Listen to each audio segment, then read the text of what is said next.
Hey everybody, it's Super Ty. I'm joined with Comic Book Brando, and we're Shirt Bros today. Shirt Brothers. Yeah. Did you know that you can get these shirts here I did know. for $10? It's not that bad. That's a good deal for a shirt. Yeah, I know. Actually bought another one of the cube ones that Billy also did on. The sweet Agent of Shield style. Yeah, I saw that we had another one in a color I like, so I just bought it last Saturday because why not? Sometimes I'll get caught in the rain. Yeah, exactly. On the way here, I'm like, I don't have time for a new Austin book shirt. Yeah, if I load a lot of stuff into the van or something, I'll just buy a new shirt really quick. Get a good sweat on. Anyways, we're going to be talking about the comics that are coming out tomorrow, which is the 19th of September, 2018. A lot of cool stuff happening. We only picked out, just some of the stuff. There's plenty of other items that are happening tomorrow. Some cool statues that are happening, cool hardcovers and soft covers, a lot of manga. But we just grabbed, just a couple of things right now. As usual, if you have anything you want to talk about, any, requests of books, how we feel about the day, I feel day is cool, but nighttime is the right time. Nighttime's better. And, stuff like that. Just leave a little message and we'll be more than happy to, Answer your questions. Yeah. So I'm going to start off with a book that I really dig. It's by Matt Kindt and Tyler Jenkins and Hillary Jenkins. It's called Black Badge.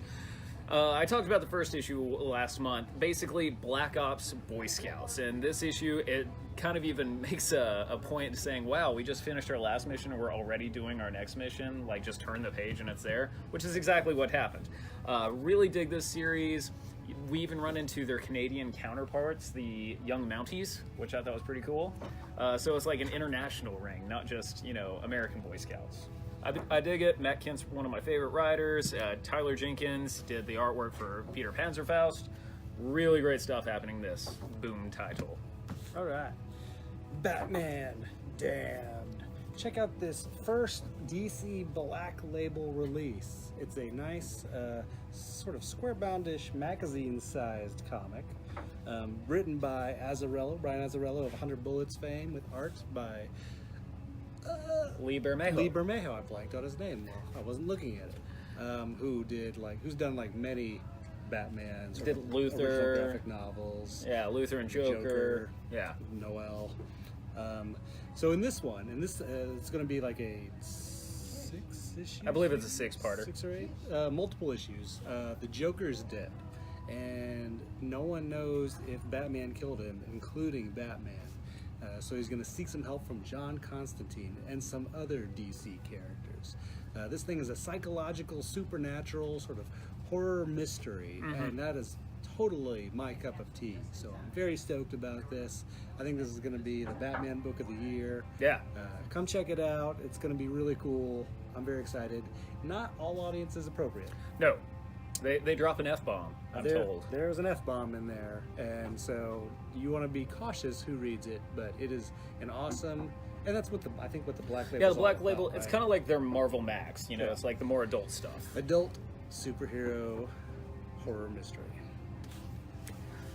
7 to Eternity, number 11, after a long time being on hiatus, they're just popping out issues now. Last month was issue 10, this is 11. Last we leave, the God of Whispers and Osiris, they're in this airborne kind of kingdom that's just held aloft by balloons, that's actually run by the Mud King's son, and he has some beef.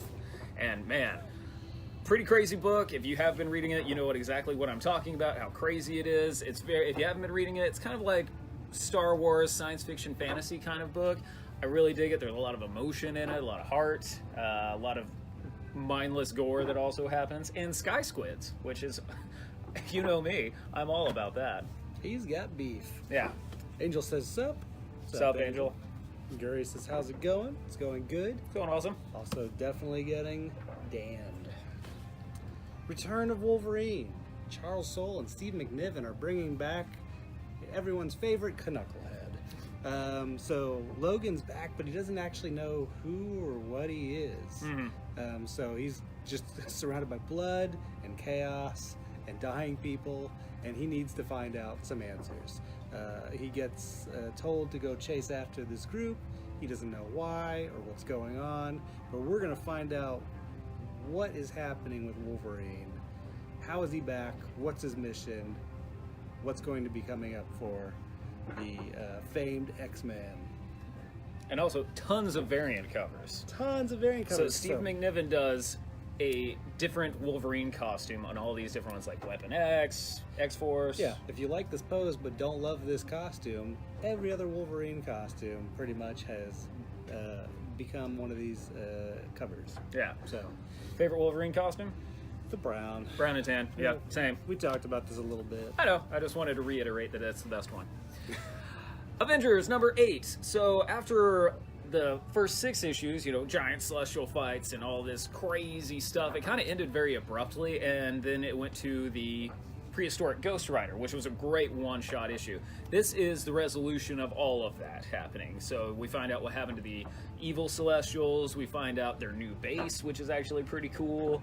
It kind of focuses on Robbie Reyes, you know, not quite believing, oh man, I'm in the Avengers, I'm a high school kid. Well, he's also the Spirit of Vengeance, so, you know, of course he should be perplexed and on the Avengers at the same time.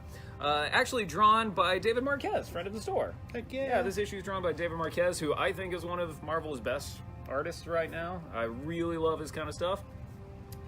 Fun, awesome, like old school Avengers. Like there's even a cool training montage. You know, you remember those old ones where, you know, Cap is teaching Hawkeye how to fight. You know, sure. Yeah, so like that kind of stuff. It's reminiscent of the 70s and 80s Avengers, not the more recent, you know, serious Avengers. Well, he was showing off Cap shield maneuvers to the Teen Brigade in the 60s. Yeah. Yeah.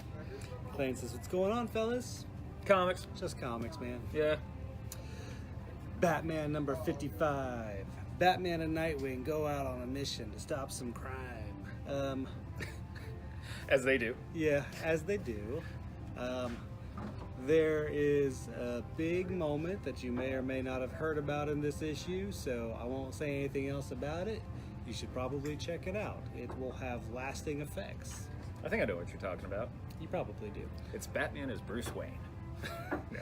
Shock and surprise. Yeah, sorry. No, there's a big thing that happens in this issue, so this is not one you want to miss out on. Thor number 5. This takes a little break from the main story that's going on, and this delves into that very last page that you saw in issue 1, where there's a Phoenix Wolverine just out there in the space. In space. Art's by Christian Ward. You may remember him from Odyssey. He does that really cool, trippy, very colorful kind of artwork. And Thor and Wolverine are like, hey man, how's it been? And, you know, Wolverine's just like, why'd you make another Earth? You know, that's a horrible idea. And then you find out who the real big bad is, which I thought was pretty darn cool. It's all of this. Yeah.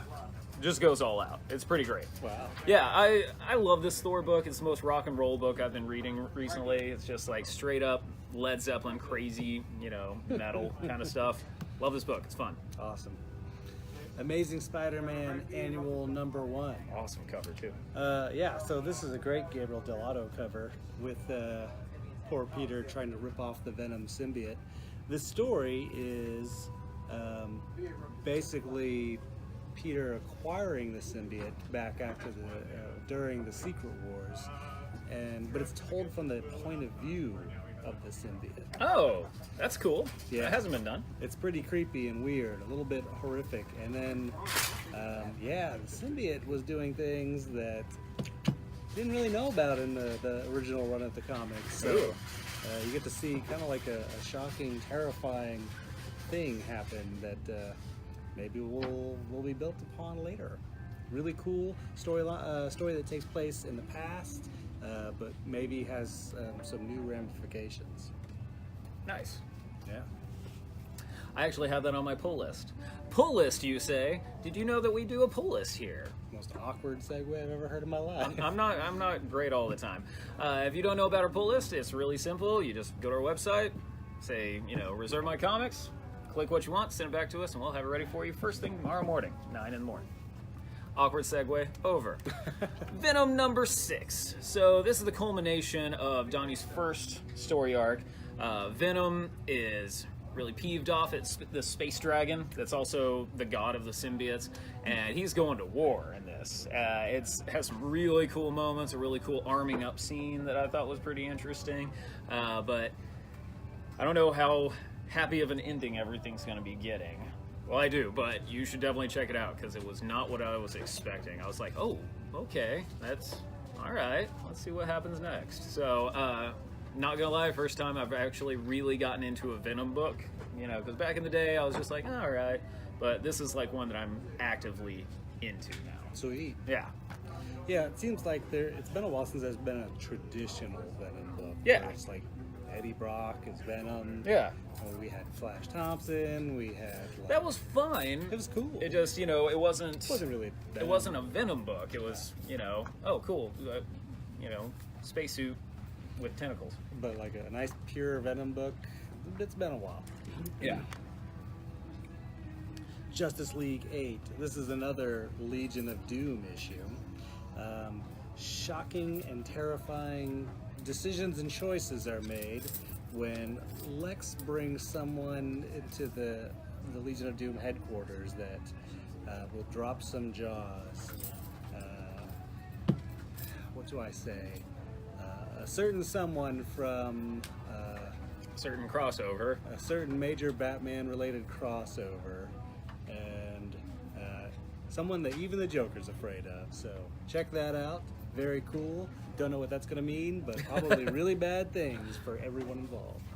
That was so nebulous. Just, Yeah. Oh man, good job. Yeah, just trying to be vague, but man, it was definitely like when the turn the page is like, oh, Yeah, exactly.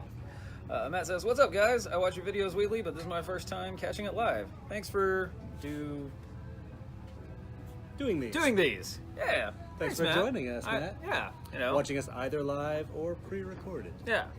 We do it for you guys. My next one is the first of the Infinity Warps. This is Soldier Supreme. So Stephen with a PH, Rogers, he's, you know, ready to fight in World War II, but Professor Erskine is a she in this, and she happens to be a sorceress as opposed to a scientist, and gives him magic powers. And it's really cool how they kind of explain what happens here. Parts of it are really funny. The mashups between characters are also really cool. There's a very interesting Wong Bucky kind of thing going on there. I actually really dug this. I want some fun, crazy books, you know. And Marvel's with the what ifs that are coming out too, and these, I'm like, yeah, like let's have fun with it. The Immortal Hulk, number 6. Man, this book is good and creepy and crazy. Sort of another horror-tinged superhero book. Now, the Hulk just absorbed all the gamma radiation of Walter Lankowski, the Sasquatch. Blanking on his name. I was about to say Wendigo. Nope. That means there's a dark force inside of him, the same one that was possessing Lankowski. That force has something to do with Banner's past, and I don't want to go too much into detail on this, but everyone wants to figure out what's going on. Alpha Flight's involved. Now that Lankowski's involved, we've got a secret shadow government group. Cool. And they've got some really creepy things going on. I was like a little unnerved by what they have going on. And they are going to go to any lengths to get what Hulk has. So check this out. This has been a fantastic run. The most I've loved the Hulk in a long time. It's a horror story. Yeah. It's so good. It's so good. That's, I dare say, my favorite Marvel book going on right now. I was unfamiliar with Lee Garbett as an artist, but fantastic looking book. Oh, sweet. McLean, what does he say? He says we missed something at the beginning, but we're wearing the same shirt, different colors. It's the Austin Books. Austin Books Barbarian. Yeah. We kind of toyed around with the idea, some of us were toying around with the idea that he's the villain to AB Man, but no, he's still pretty awesome. He's a sweet dwarf that likes to drink ale. As we do. My next one is Pearl, the second issue from Brian Michael Bendis and Michael Gaydos of the Jinx World imprint that he's doing for DC. I am loving this book. I said before that Michael Gaydos was never really my favorite artist. I just couldn't really get into it, but he's stepped up his game so much in this book. Oh man, I loved his stuff. It's just so much. The coloring they're using in this I like a lot more. It's a little more, hued, I guess is the best way to put it. Basically, it's about this tattoo artist who is, unfortunately, she doesn't want to, but she's becoming kind of an assassin for a lot of crime bosses in Chinatown. She doesn't want to do it, but you're kind of wondering, how did she get into this lifestyle?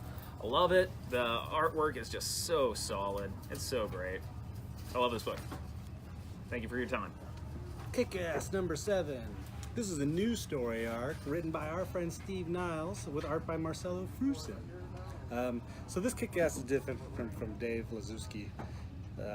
She is a soldier, and she is going to war on crime by basically taking over crime. She's using it as an army, her own army, to combat, criminals. Yeah.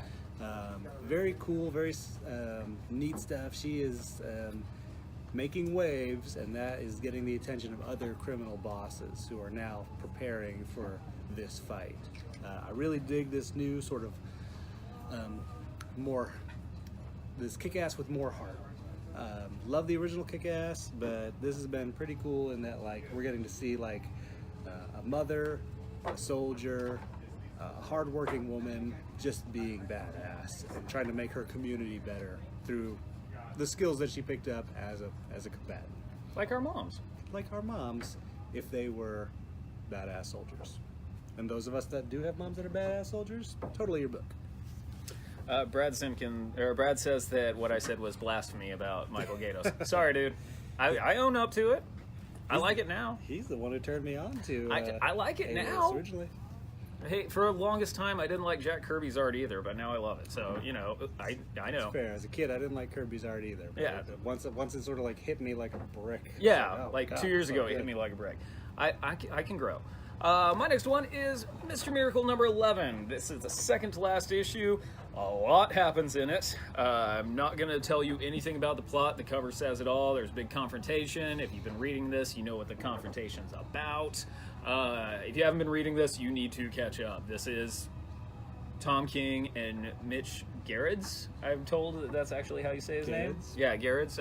Cully told me earlier. Oh, okay. He says that, or it's pronounced Garrett. Anyways, this is them top of their game. I love this. I love that Mitch Gerads used the 9-panel thing all the time, but he's getting to play around with it a little bit more in this, which I thought was pretty interesting and menacing. That's a really cool looking thing. So it's so good. You should read it now. To name drop, we're friends with Cully Hamner. Yeah. It's cool. Oh, Brett says it's okay, Ty. Spelled T-Y, but that's okay.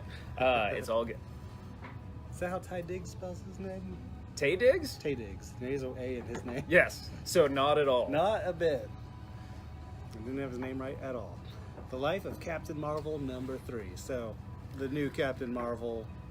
The trailer dropped, Yeah. and I'm super stoked. Blockbuster Video makes an appearance.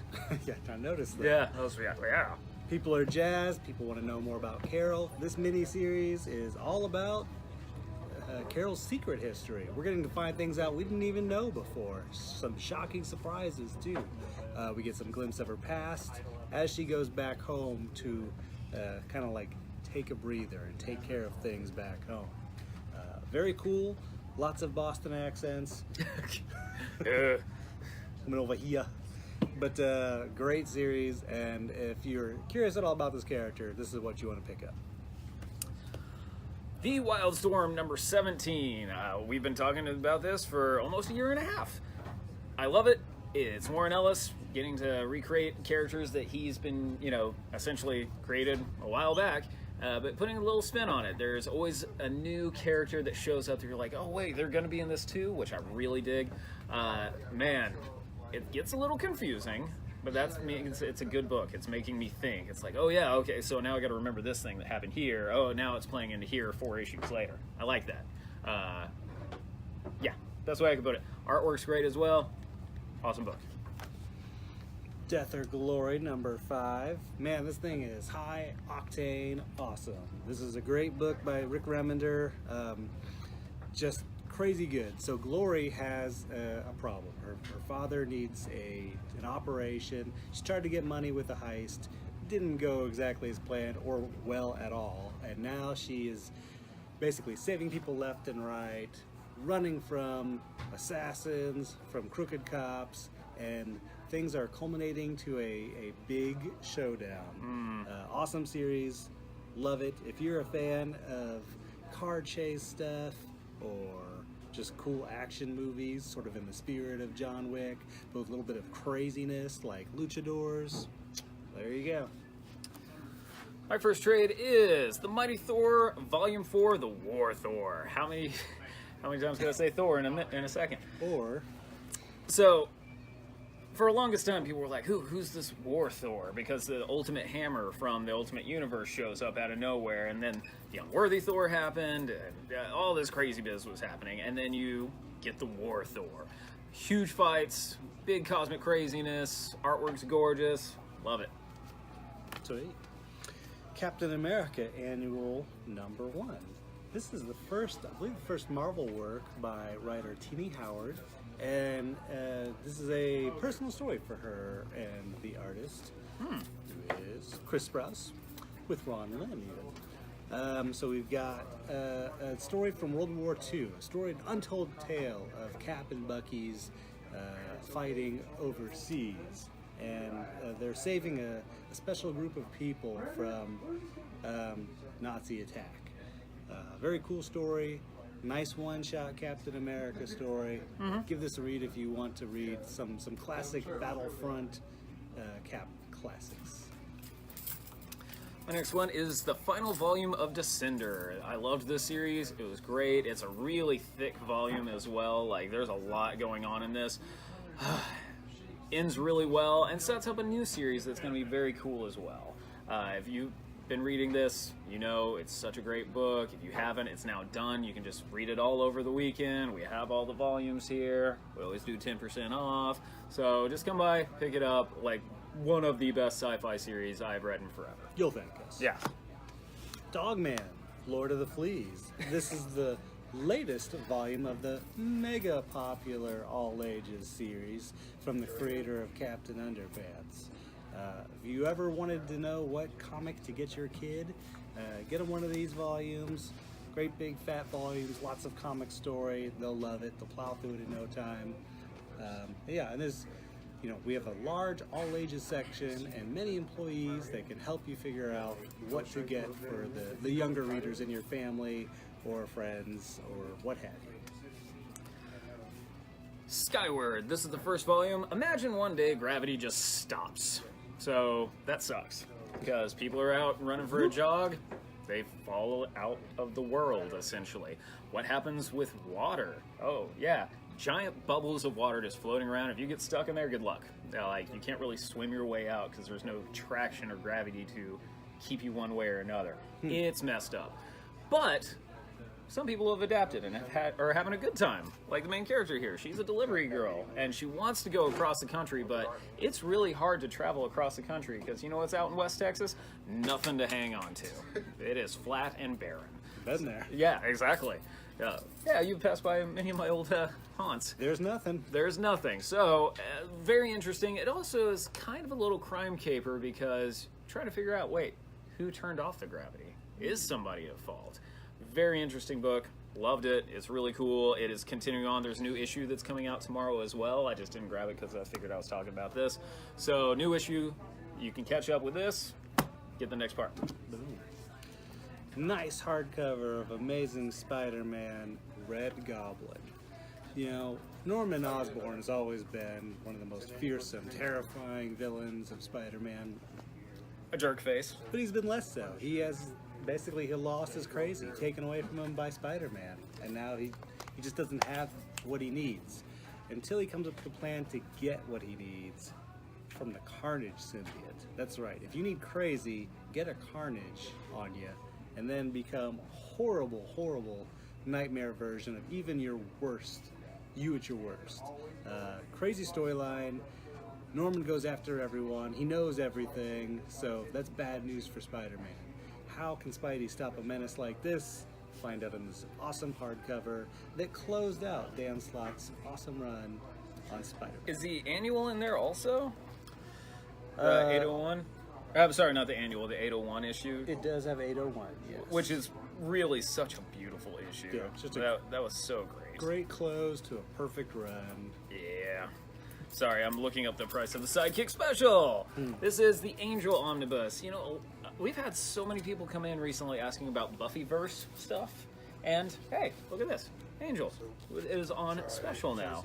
It is usually $24.99, and it is going for $5. $5 for this gigantic omnibus. It has a ton of little lit mini-series happening in here, covering seasons 1 and 2. Awesome. Cool book. $5. Buffy's ex-boyfriend turned sort of pseudo-detective-y guy. Yeah, and then later becomes a pseudo-detective in Bones. Sorry. Not related to that at all. No, I know, I was just saying. So yeah, that's pretty much all the books we have. So what do you got going on, Brandon? Not a whole lot. Cool. Awesome. Just relaxing a little bit. Oh, good, yeah. Well, We got a casual Magic group playing at Outlaw Moon every Tuesday night, so I'll be over there sorting cards while they play some Magic. nice. Let's see. We got a lot coming up next month. Well, we'll tell you more about that next month, or in a couple of weeks. Might be too late to tell about it next No, week. no, no. I mean, next week we'll give you the full rundown. We have a lot of things in the works, but they're almost all solidified. My friend's band is playing tonight at Carousel Lounge. They're called Space Vampire. Andrew Trent, bass player of Laser Tusk. He's actually in another band, so I'm going to go see that tonight. Longtime Austin Books customer. Yeah, I've been coming here forever. If you've been watching these videos, I invited everybody to my album release party. Well, we put that entire show up on YouTube. Sweet. So all you got to do is just look up Laser Tusk, and you can see all of our live, show there. It was really fun. You get to see me lose a stick totally. It was awesome. But other than that, I really got nothing. Cool. Yeah. Just come in this week for new comics and ask us for recommendations. We'll point you in the right direction of your new favorite reads. Yeah. And we're also switching up some things around the store too, and you'll see that tomorrow as well. Yeah, there's all sorts of books being moved around. Oh yeah. So you can follow me at Super Tight Denton 1. You can follow you at Comic Book Brandon. You can follow both of us at Austin Books, and we will see you tomorrow. Brad.